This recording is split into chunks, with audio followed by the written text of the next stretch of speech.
We have now insight into how Michael Cohen, the president's longtime personal attorney, a so-called fixer, made millions of dollars by promising access to his client, the president. One source tells CNN that after the election, Cohen immediately began shopping himself around. A Republican strategist says his sales pitch went something like this, quote, "I don't know who's been representing you, but you should fire them all. I'm the guy you should hire. I'm closest to the president. I'm his personal lawyer," close quote.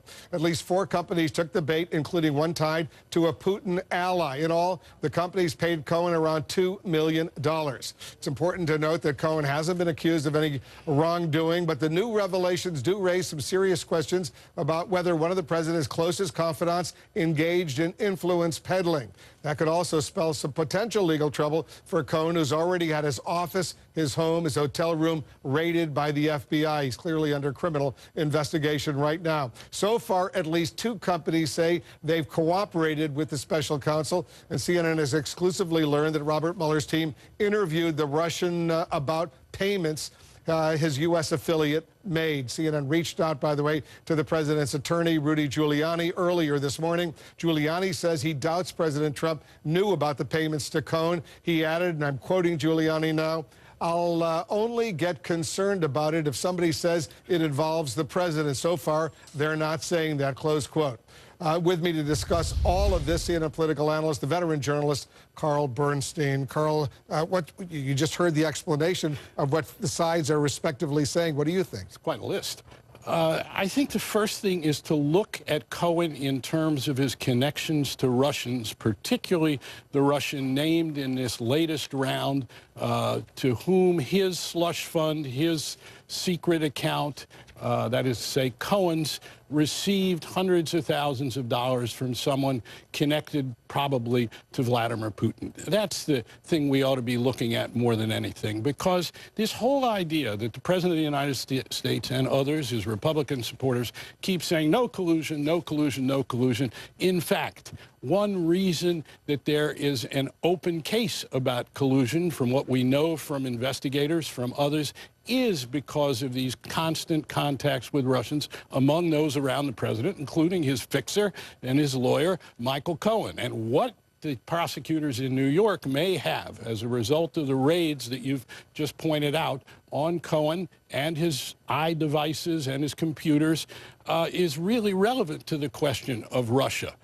You're talking about Viktor Vekselberg, this Russian oligarch, this Russian billionaire who does have close ties to Putin, and he had a connection with one of the American companies that was funneling hundreds of thousands of dollars to Michael Cohen. More than Mr. Vekselberg, it's also that Michael Cohen has a long history with many, many mobbed-up Russians, to put it mildly, business dealings with Russians, including others close to Putin, as we know, Mr. Sater, Felix Sater. There's a whole list. What I'm trying to get at is this idea of the president and his surrogates saying no collusion.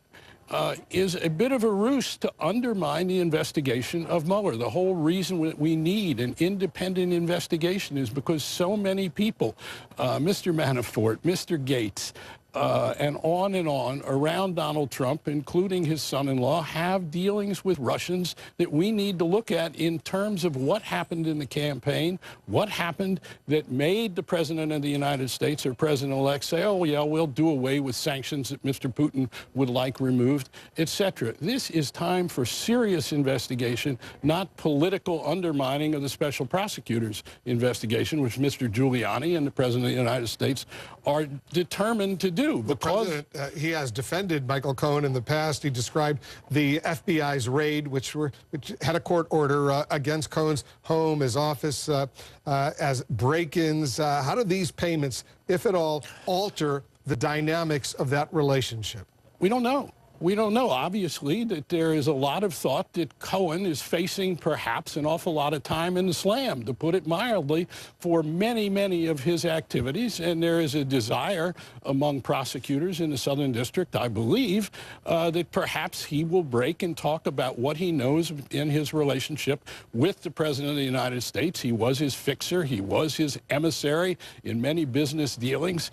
But what's really so extraordinary so far is what the Republicans Republicans in Congress have done in terms of blind loyalty to Mr. Trump, instead of saying, hey, we need to get to the bottom of what might have happened with a foreign power undermining our election through some of these people, perhaps, including, if the evidence is exculpatory, let's put it aside and say, hey, Trump, those around him did not do this. But let me try one equation on people who are watching this. Suppose this were Hillary Clinton, not Donald Trump, and it were her fixer, Mr. Cohen, not Trump's fixer. And it were her Michael Flynn's and her Paul Manafort's and her Roger Stone's. There would be a hue and cry from the Republicans on the Hill to put her in leg irons. Forget about an independent counsel's investigation. In that investigation, if Hillary Clinton had done anything like what we are seeing alleged here, there would be a sacrosanct investigation that Republicans would defend, would never allow to be undermined or touched. And that is really, I think, how for a generation we may look back and judge the current Republicans and what they did at a critical moment in the history of the presidency, when the President of the United States was perhaps involved in some kind of collusion, and we cannot get to the bottom of it unless this investigation goes forward. It's interesting that Robert Mueller's team interviewed two of the companies that were paying Michael Cohen hundreds of thousands of dollars six months ago or so ago. He was clearly well aware of what was going on. The Vice President, Mike Pence, though, he was on TV earlier this morning saying, you know what, it's time to wrap this whole investigation up. Listen to this. In the interest of the country, I think it's time to wrap it up. And I would very respectfully encourage the special counsel and his team to bring their work to completion. He wants Robert Mueller to bring his work to conclusion. Look, he's the Vice President of the United States. With all due respect to the office, this Vice President is a total sycophant for Donald Trump. He's a surrogate. There's no reason to put any faith in his word in terms of this particular investigation. He knows very little, if anything. He's out of the loop. Look, this is a critical moment in American history. Is the rule of law going to prevail?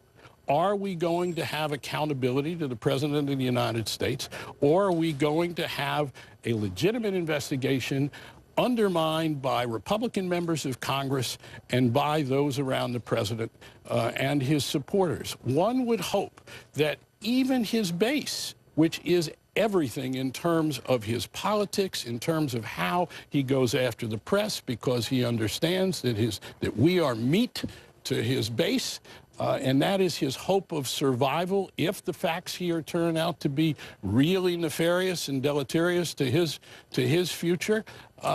We need this investigation to go forward, and enough undermining and enough people in some of the media, at Fox, for instance. There are great reporters at Fox. There are a number of them, and they are beginning to report on what's really going on in this investigation. And Rupert Murdoch, who owns Fox, his Wall Street Journal has done some of the greatest reporting that every day the President of the United States and his spokesman put into the category of fake news. None of this is fake news. This is something that all America needs to be concerned about and keep their eye on. Carl Bernstein, thanks so much for joining us. Good to be here.